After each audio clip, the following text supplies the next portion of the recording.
This is the Fitzy and Whipper with Kate Ritchie podcast. Pink's in town. Tonight we're on.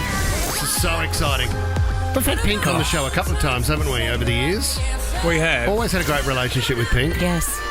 So the Summer Carnival Tour kicks off tonight at Allianz Stadium. Now, there's some last-minute tickets. Go to livenation.com. But caller, last night, because we didn't think... Pink doesn't really need to promote anymore. Well, they're sold-out shows, aren't they? Yeah. Well, do you know what? In 2008-9, the Funhouse Tour was, I think, 54 shows in a row in Australia. Then 2013 was the Truth About Love Tour. That was 42 shows. She's played over 100... She's doing 20 shows here on this tour. Played over 100 shows in Australia. It's unbelievable. Yeah. So she's had sound check last night and said, I want to have a chat to Fitzy, Kate and Whipper. And I got the call up. So sat down and had 10 minutes with Pink. This is how it went. Pink, the last time that we saw you face-to-face was 10 years ago, 2013. It was the Truth About Love Tour, and you'd set up a makeshift home at the Sydney entertainment area. Do you remember that? You actually... Willow was like one or 2 years of age, and you had this little makeshift home that you stayed in. I know, and now she's a grown woman. I don't know how I feel about it. So she's just about to become a teenager. Can we go back to when Pink turned 13? Are you a little bit worried? Oh, no. Oh, my God. She's nothing like me. She's a rule follower. She's awesome. She's so cool. She wants to be a trauma surgeon and go to, Harvard Medical School. And she brought her report card home, and it had straight A's. And I looked at her, I was like, what does this feel like?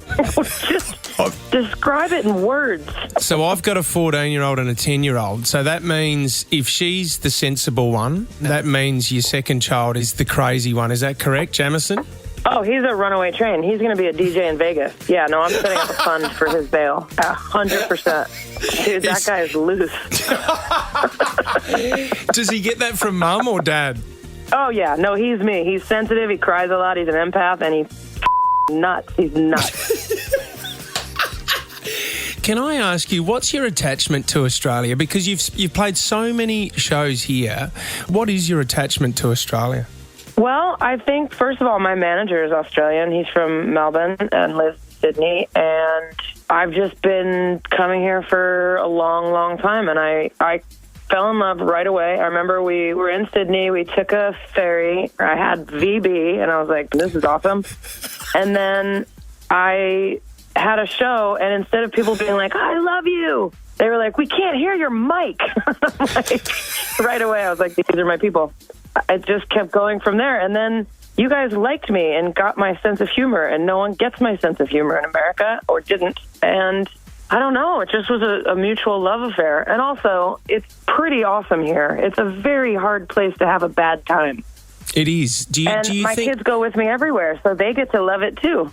Exactly right. And will it be something that you think, when you are older and maybe you hang up the mic at some stage, that you will come back? Would you and Carey have an investment property, or remember the times that you did have here down the track?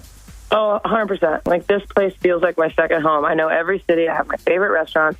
There's not a lot of cities where I know where to go when I hit the ground. And I feel that way about all of the cities. Well, maybe not Townsville, because this will be my first time. So I don't really know Townsville. So if you have any advice, let us know. And it'll be the last 2 shows of the tour, so I'm going to need a whiskey bar. Yeah, well, there's plenty up in Townsville. You're up near Bundaberg as well. But also, Carey feels the same way. Because Carey competed here a bunch when he was doing freestyle motocross. So it's kind of a mutual... We were talking about his past and King's Cross, and I was like, I don't think I want to hear about this anymore. Especially with the kids around. Well, you've just recently put up, and you know what, Pink, I agree with you, it's a cesspit, but you've just put up on Twitter, this account will just self-destruct in 2 minutes. Do it yourself. Get out of there. Has it been a good feeling since you've left Twitter? Oh, my God, I feel free. It's bittersweet, too, because I've had so many wonderful experiences through Twitter that I never would have had otherwise. Connections with fans. I met this kid, Calvin, in Australia that was able to come to my show because of Twitter. And it used to be really joyful and a way to find out about charities or find out who was in the audience that night. And it's just become a place where people go to dump, and it's negative, and you have to remind yourself that you have a choice to not participate. Are you worried with a pending election in the US that we're going to go back to the way we were 3 or 4 years ago? Are you really worried about that, with the way the world will be going? Yeah, I mean, I think everyone is. I'm worried I'm a parent. I have a 12-year-old daughter. I'm worried for the world in general. And I have this conversation with Willow where there's a lot of young kids now that have just debilitating anxiety. It's sort of a common thread. And I always tell her, I'm like, I am not an optimist.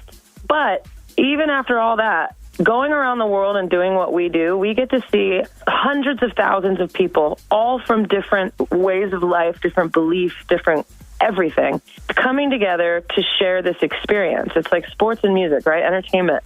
People can put down their armor and just enjoy life together, and there's something really beautiful about that. And I really do believe that there are so many more good people in the world than hateful or bad. I mean, we went out yesterday on bikes in Sydney, and every 5 minutes, like, Pink, kill it on Friday. We love you. What's up, Willow? Killing the game. Like, most people are nice.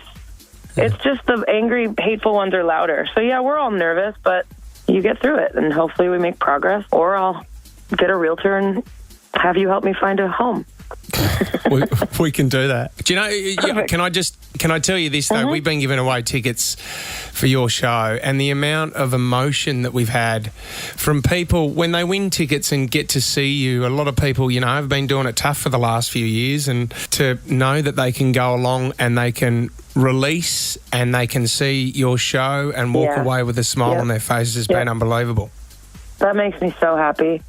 That's what it's all about, man. It's like group therapy. We just get to lay it all down for 2 hours and sweat it out, scream it out, cry it out, laugh it out, and let it go. Yeah. And people walk out of there so happy. It moves me to the core of me that I can be a part of that. You are the best, mate. You are the best. And you have got one of our best supporting you as well, Tones and I. We spoke to her last week. She is so excited to perform with you, Pink. She cannot wait.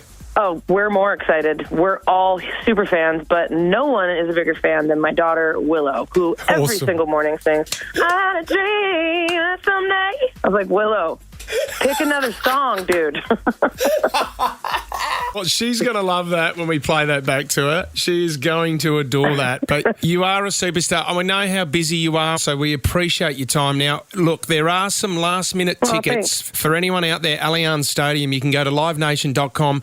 Make sure you do that because they are going very quickly. Pink, we love you to death here in this country. Good luck with your shows this weekend. Much.